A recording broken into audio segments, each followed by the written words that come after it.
Pozdravio izlaganje gospodina Odalovića i posebno vaše, gospodine predsedavajući, gde ste ukazali na ove važne stvari i izlaganje Miloša, jer znači ovo je javna sednica, kad sam došao pitao sam to, dakle javna sednica, mediji su, kao što smo od vas saznali, dobili poziv i zanimljivo je da medije u Srbiji ova tema ne zanima. Ja znam da je jedna ova kamera je skupštinska, ova pretpostavljam možda je Tanjuk ili ne znam ko, već jedan medij je dakle tu, što je u stvari strašno i to ste vi već rekli. I naravno da pozdravljam posebno ono što stoji ovde u izveštaju, to je formiranje ove zajedničkog tima za realizaciju ove državne kampanje i na unutrašnjem međunarodnom planu. A naravno to je važno zbog toga što Kurti i lažna država unazad, naravno oni to rade decenijama, ali posebno je pojačano od kada je Kurti došao na vlast, znači Kurti i lažna država Kosovo vode jednostavno o propagandi rat, da se tu ne lažemo, protiv Srbije. I utoliko je ovaj izveštaj važniji, da se optužbe, i vi ste pominjali optužbe za genocid protiv Srbije, koje se inače imaju staviti i mi treba da ih stavimo u kontekst ovih unutrašnjih optužbi, takozvanih, ja ih zovem anti-Srba, koji unutar Srbije i sada u kampanji imate dve grupacije izborne koje optužuju Srbiju za genocid u Srebrenici i vode kampanju i to im je jedna tačka programa, a to onda stavljam i u kontekst, jer treba da se setimo da je 19. jula prošle godine Kurti u Briselu na konferenciji za štampu, koju je preneo naravno ceo Zapad, preneli su i ovde mediji, optužio Srbiju ni manje ni više nego za 3 genocida. Da to ne bi bilo odgovoreno, mi moramo da se borimo ovim izveštajem, naravno informiranjem radne grupe i svim onim što ćemo da radimo. I ja bih ukazao, i to je Miloš lepo ukazao, ali i svi vi, a ja ću kratko i o tome, na kontinuitet zločina Albanaca nad Srbima.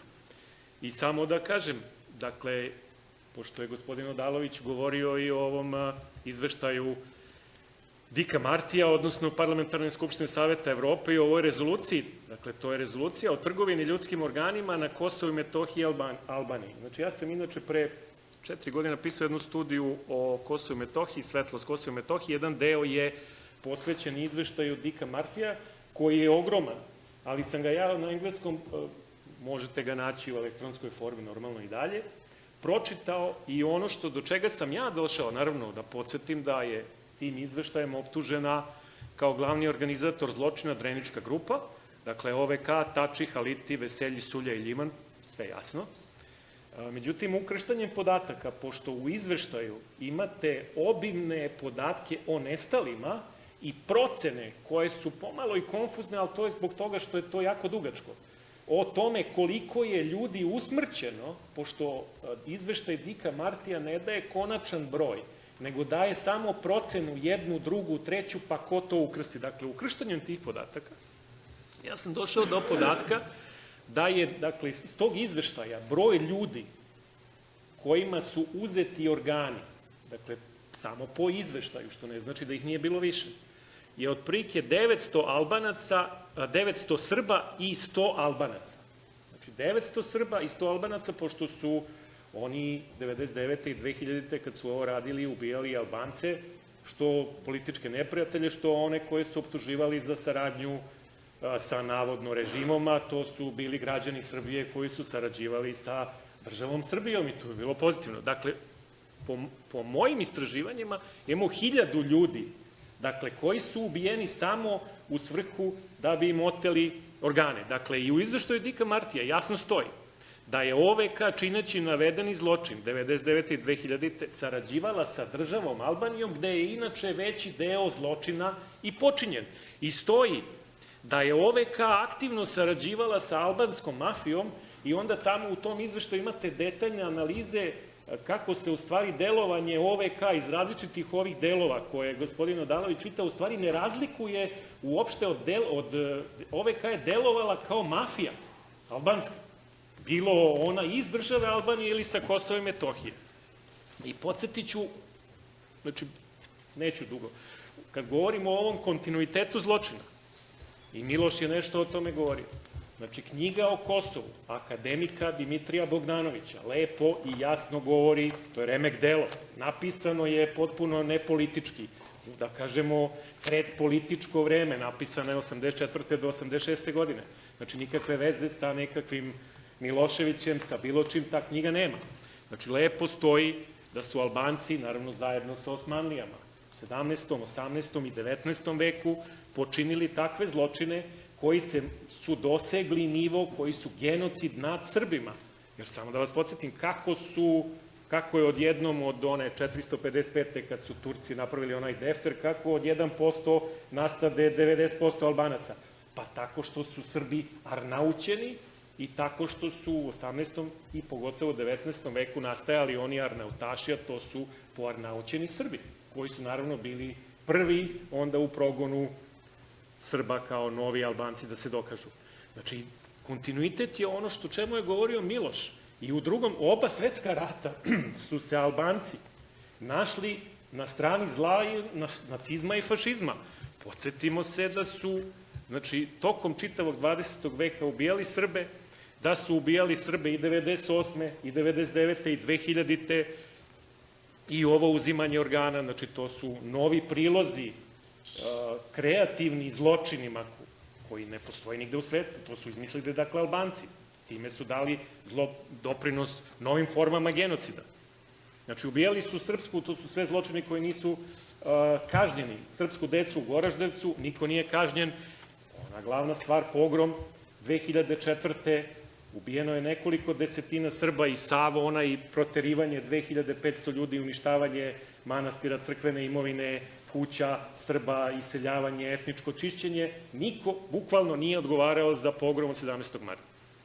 Znači, Kurtijev cilj, i uskoro završao, znači da podsjetimo naravno da su tokom 99. i 2000. naterali ko Albanci 250.000 Srba i drugog nealbanskog stanovništva da se isele sa Kosova i Metohije, čime su ih praktično izgnali, a do danas im nisu dozvolili praktično nikakav povratak i glavni cilj Kurtijev je, da se to ne lažemo, da natera ovih 100.000 Srba koje žive na Kosovu da se isele. I to njegova politika ova sada, ove optužbe lažne, masovne i sada ovo najnovije protiv čitave srpske liste idu u prilog tome da se Srbi nateraju, da im se pokaže da je život na Kosovu za Srbe nemoguć. Međutim, i samo sa tim završavam, dakle, jedina prepreka Kurtiju u ovom trenutku je to što je 100.000 Srba na Kosovu jedinstveno i što je predsednik Vučić učinio Srbiju jakom i ekonomski i vojno, pa ne mogu da postupaju onako kako bi hteli. I samo s tim završavam. Znači, ono što je bitno da uradi i ovaj odbor za Kosovo, jer ovo je politički odbor, odbor Skupštine i onaj naredni koji će doći posle izbora, i cela Skupština i cela politika i naravno onaj sjajni rad Kancelarije za Kosovo i Metohije, da probamo da strancima koji su se verovatno uverili, da li je to Evropska unija ili specijalni predstavnici, da nešto posle ovoliko godina i nesprovođenja Briselskog sporazuma moraju da urade. Jer imaćemo onda problem, imali smo već problem na referendumu. Dakle, prvi put su pogazili nešto što su do sada dozvoljavali i najavili su da neće dozvoliti održavanje izbora srpskih na Kosovu i Metohiji, što je garantovano, što je do sada bilo sprovođeno. I mi ćemo imati, šta ćemo imati? Znači, oni su inače većinu Srba, naravno, deo Srba je doputovao sa Kosova i Metohije u Srbiju da glasa na referendumu, ali su većinu onemogućili. Tako će probati da onemoguće većinu Srba sa Kosova i Metohije da glasaju na izborima 3. aprila. A kakav će tu onda haos da se dogodi? I šta će se tu događati? I šta će se dalje događati? A ipak se setimo da je Kurti stravično poražen na lokalnim izborima, je da je izgubio 50% svojih glasova najmanje i da je izgubio svaki kredibilitet. Ali da ovi stranci konačno valjda moraju nešto da shvate i da počnu da deluju, jer su oni rekli da pozdravljaju održavanje referenduma i to je posljednja rečenica. A šta su uradili da omoguće održavanje referenduma i dakle šta će uraditi da omoguće održavanje izbora? Pa za referendum nisu ni Kvinta, ni bilo ko nije uradio ništa. Hvala. Hvala vam. Kad ste već spomenuli Albaniju, ja sam razgovarao u početku kada smo uspostavili kontakt sa ljudima koji su bili zaduženi za istragu u specijalizovanom tužilaštvu